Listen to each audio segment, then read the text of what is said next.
Dagon by H.P. Lovecraft. I am writing this under an appreciable mental strain, since by tonight I shall be no more. Penniless and at the end of my supply of the drug which alone makes life endurable, I can bear the torture no longer, and shall cast myself from this garret window into the squalid street below. Do not think from my slavery to morphine that I am a weakling or a degenerate. When you have read these hastily scrawled pages, you may guess, though never fully realize, why it is that I must have forgetfulness or death. It was in one of the most open and least frequented parts of the Pacific that the packet of which I was supercargo fell a victim to the German sea raider. The Great War was then at its very beginning, and the enemy's navy had not reached its degree of ruthlessness, so that our vessel was made legitimate prize, while we of her crew were treated with all the fairness and consideration due us as naval prisoners.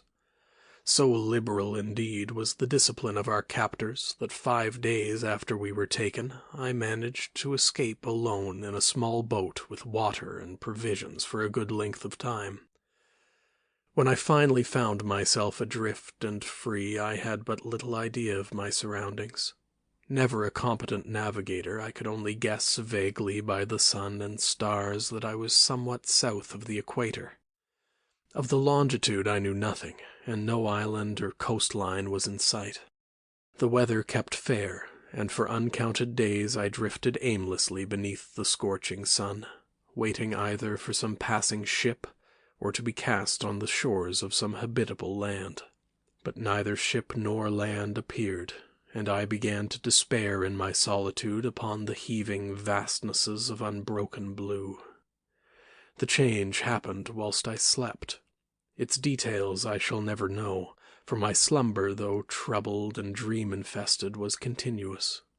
When at last I awaked, it was to discover myself half sucked into a slimy expanse of hellish black mire, which extended about me in monotonous undulations as far as I could see, and in which my boat lay grounded some distance away.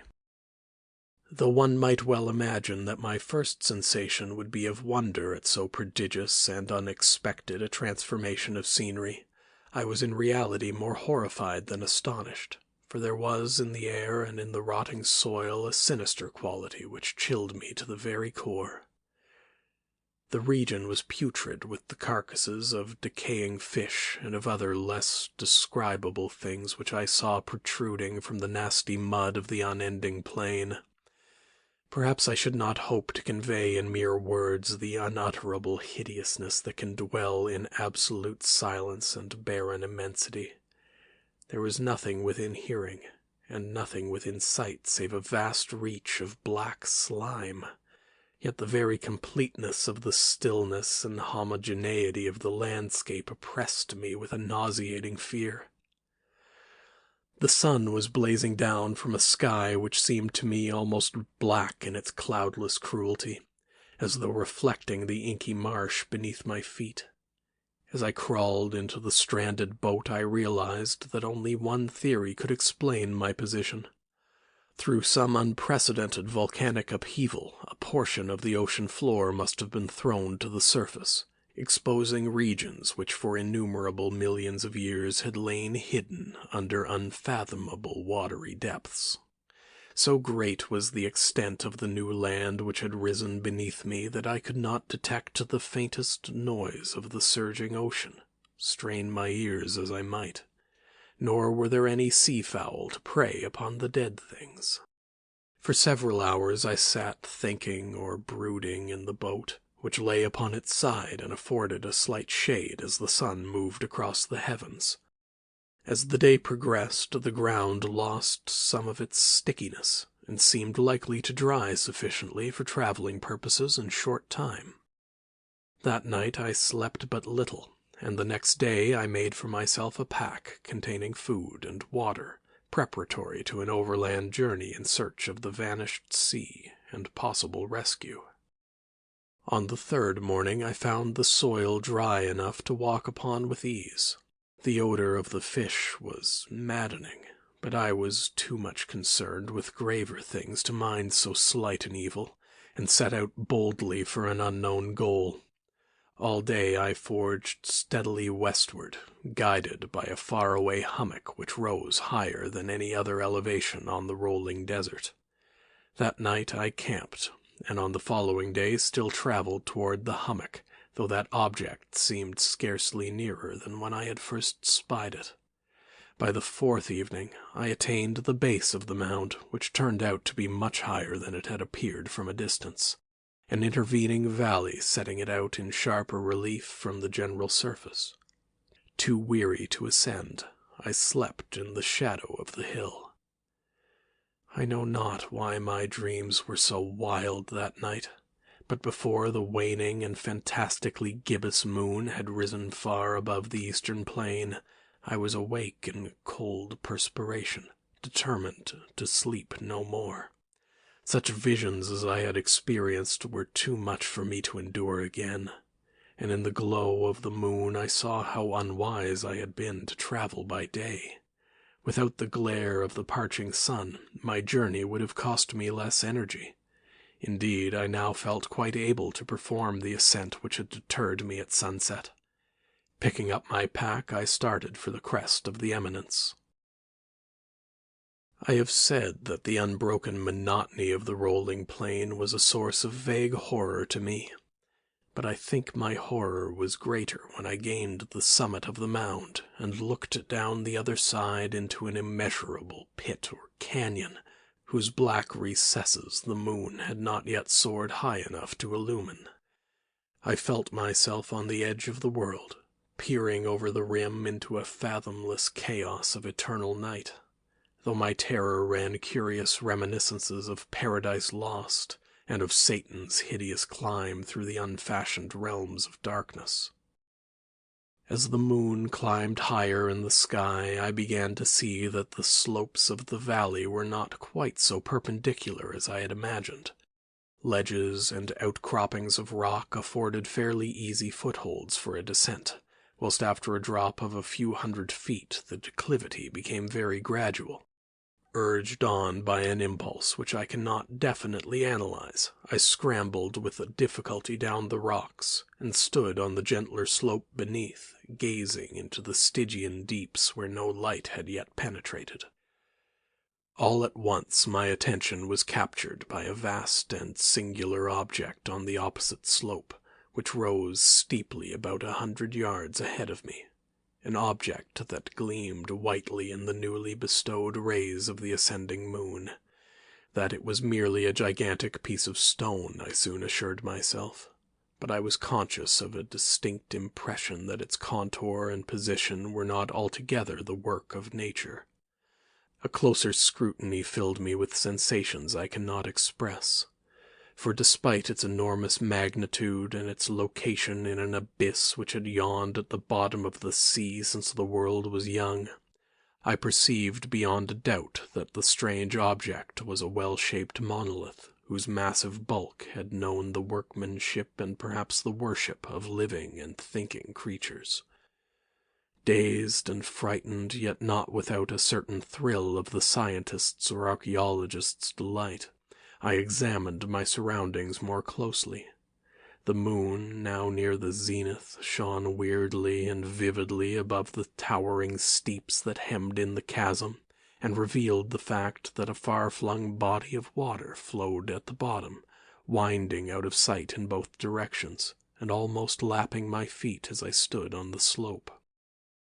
Across the chasm the wavelets washed the base of the cyclopean monolith, on whose surface I could now trace both inscriptions and crude sculptures.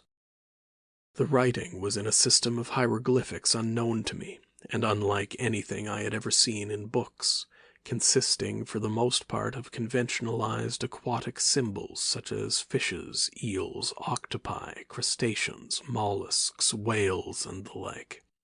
Several characters obviously represented marine things which are unknown to the modern world, but whose decomposing forms I had observed on the ocean-risen plain.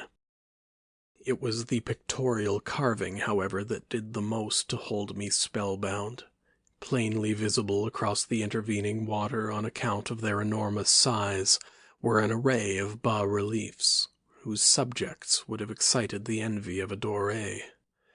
I think that these things were supposed to depict men, at least a certain sort of men, though the creatures were shown disporting like fishes in waters of some marine grotto, or paying homage at some monolithic shrine which appeared to be under the waves as well. Of their faces and forms I dare not speak in detail, for the mere remembrance makes me grow faint. Grotesque beyond the imagination of a Poe or a Bulwer, they were damnably human in general outline despite webbed hands and feet, shockingly wide and flabby lips, glassy, bulging eyes, and other features less pleasant to recall. Curiously enough, they seemed to have been chiseled badly out of proportion with their scenic background, for one of the creatures was shown in the act of killing a whale, represented as but little larger than himself.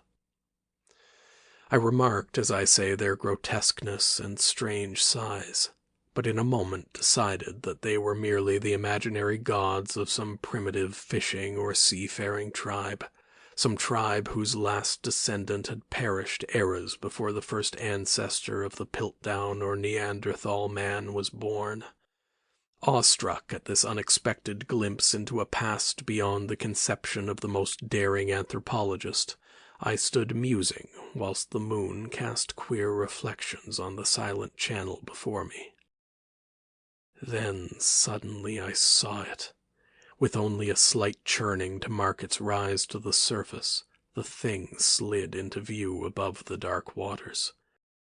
Vast, Polyphemus-like, and loathsome, it darted like a stupendous monster of nightmares to the monolith, about which it flung its gigantic, scaly arms, the while it bowed its hideous head and gave vent to certain measured sounds. I think I went mad then. Of my frantic ascent of the slope and cliff and of my delirious journey back to the stranded boat I remember little. I believe I sang a great deal, and laughed oddly when I was unable to sing. I have indistinct recollections of a great storm some time after I reached the boat. At any rate, I know that I heard peals of thunder, and other tones which nature utters only in her wildest moods. When I came out of the shadows, I was in a San Francisco hospital, brought thither by the captain of the American ship which had picked up my boat in mid-ocean.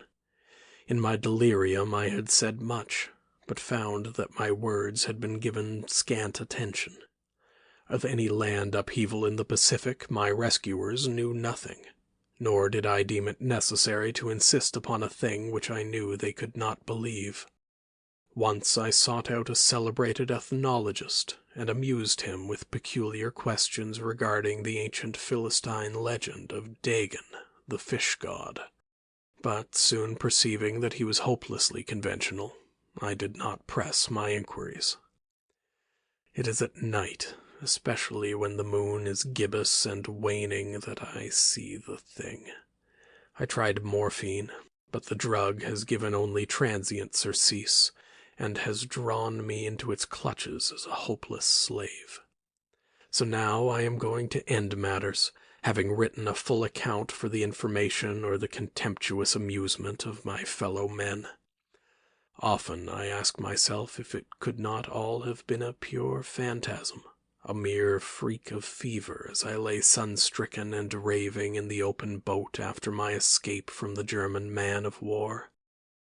This I ask myself, but ever does there come before me a hideously vivid vision in reply.